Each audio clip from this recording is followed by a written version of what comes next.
Merci Suzanne. Bonjour tout le monde. Je suis très heureux d'être de retour ici en compagnie du Premier ministre Legault.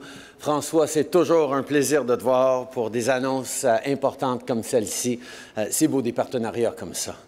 Ça fait du bien de continuer à voir des gens en personne plus souvent. Ce matin, j'ai justement visité un centre de vaccination dans Saint-Michel, ici à Montréal. Tout était très bien organisé, bien sûr. J'ai rencontré des jeunes du quartier et on a parlé de l'importance de la vaccination. Au Québec, c'est plus de 82 % de la population admissible qui a reçu une première dose et plus de 47 % de la population admissible qui a reçu une deuxième dose.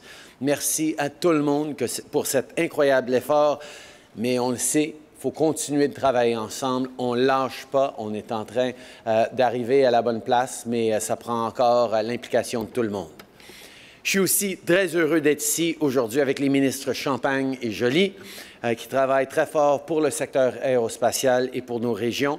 Et je veux saluer aussi le ministre québécois des Finances et le ministre de l'Économie et de l'Innovation, Éric Girard, ainsi que la présidente d'Aéro-Montréal, Suzanne Benoît, le président de la Chambre de commerce du Montréal métropolitain, Michel Leblanc, le président de l'AIAC, Mike Mueller, la présidente de Pratt & Whitney Canada, Maria de la Posta, le président de CAE, Marc Parent, et le président de Bell Textron Canada, Steve Lavoie.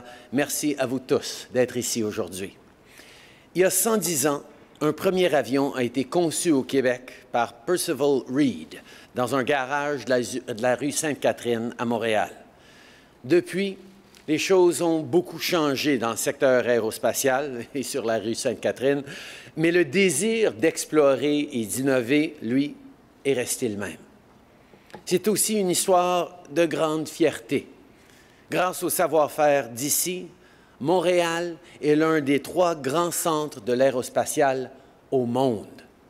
Le Québec est l'un des rares endroits capables de concevoir un avion de A à Z, en plus de le faire voler et de le certifier. Le modèle d'avion commercial le plus vert au monde, c'est bien l'Airbus A220, qui est un avion du Québec. Mais on doit continuer de solidifier notre place en tant que leader mondial en aérospatial. La compétition globale est féroce, à savoir qui va développer le prochain avion plus propre ou la prochaine technologie qui va révolutionner le secteur. Et bien sûr, quand on parle d'aérospatial, on parle aussi d'hélicoptères, de moteurs, de simulateurs de vol. Bref, on parle de tout un écosystème. Et pour nous, c'est très clair. L'avenir de l'aérospatial, c'est ici que ça se passe. Alors, on va se donner les bons outils pour y arriver. Aujourd'hui, je peux annoncer que le gouvernement fédéral va investir jusqu'à 440 millions de dollars pour soutenir des projets novateurs et pour créer des emplois dans l'industrie aérospatiale. Avec la contribution du gouvernement du Québec, c'est un investissement conjoint de jusqu'à 693 millions de dollars. Ce financement va permettre aux entreprises Bell Textron Canada, CAE et Pratt & Whitney Canada de continuer à innover et de percer de nouveaux marchés. Ces projets devraient créer et maintenir plus de 12 000 bons emplois payants, tout en offrant des stages coopératifs à plus de 6 200 étudiants. Today, we're investing to create good, well-paying jobs for our recovery. This investment will also secure the industry's long-term future in Canada by developing green aviation projects and more clean technologies. Some of these technologies will take decades to develop, so there's absolutely no time to waste, and that's why we're here today. On sait que le secteur aérospatial a été durement touché par les conséquences de la pandémie. C'est le cas pour les grosses compagnies, mais aussi pour les plus petits joueurs. Au PME, je tiens à dire qu'on ne vous oublie pas. Vous êtes au cœur de nos communautés, vous êtes là pour les industries et pour nos régions, et on va être là pour vous. La force de l'écosystème canadien, c'est de pouvoir compter sur des entreprises qui cherchent à améliorer les appareils pour l'avenir, des fois des très petites entreprises qui ont une grande portée. Ça peut se faire, par exemple, en perfectionnant l'aérodynamisme, en changeant les configurations ou en proposant des structures plus légères et des systèmes plus performants.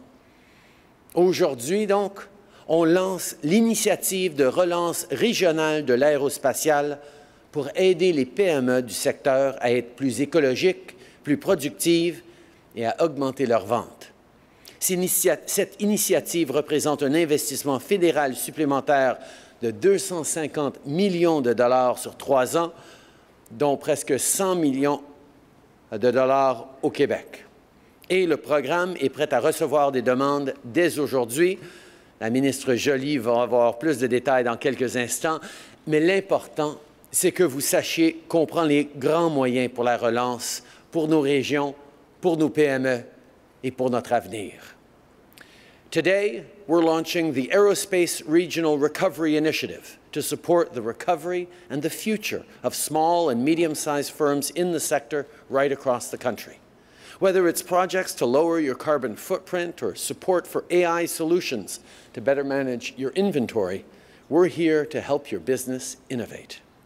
And the program is ready to receive applications today. Je pense que le mot-clé d'aujourd'hui, c'est l'innovation. Chaque fois qu'on a vécu des moments difficiles dans notre pays, on s'est relevé, on a retroussé nos manches et on a continué à innover. Et c'est comme ça qu'on va sortir de cette crise, qu'on va s'assurer que notre relance soit forte pour tout le monde. Et je veux remercier à nouveau le premier ministre Legault et le gouvernement du Québec avec qui on a travaillé en très proche collaboration. François, je sais à quel point l'innovation et les nouvelles technologies font partie de ta vision pour le Québec. On partage tous les deux le but commun de continuer à créer de bons emplois payants pour les Québécois et les investissements d'aujourd'hui vont faire une vraie différence. Je peux vous dire que dans notre gouvernement, tout le monde avance dans la direction relance. Et en continuant tous à travailler ensemble, on va faire en sorte que l'avenir soit meilleur pour tout le monde. Avant de terminer aujourd'hui, j'aimerais dire quelques mots à propos de la situation à Cuba. We're deeply concerned by the violent crackdown on protests by the Cuban regime. We condemn the arrests and repression by the authorities of peaceful demonstrators. Cubans have the right to express themselves and to have their voices heard. We stand, as we always will, with the people of Cuba who want and deserve democracy, freedom and respect. Et bien sûr, on suit aussi de très près la situation en Haïti. Le ministre Garneau s'est entretenu cette semaine avec le premier ministre intérimaire Joseph. Il a aussi abordé la question avec le secrétaire d'État Blinken. On a réaffirmé l'engagement continu du Canada, notamment en aidant le pays à relever les défis actuels en matière de sécurité et de gouvernance. Toutes les parties en Haïti doivent s'engager dans un dialogue et on appelle le pays à tenir des élections d'ici la fin de l'année pour assurer la démocratie, la paix et la stabilité. Le Canada demeure l'un des plus grands contributeurs en aide au développement pour Haïti, avec un montant d'environ 89 millions de dollars par année, et on va continuer de soutenir le peuple haïtien sur le terrain.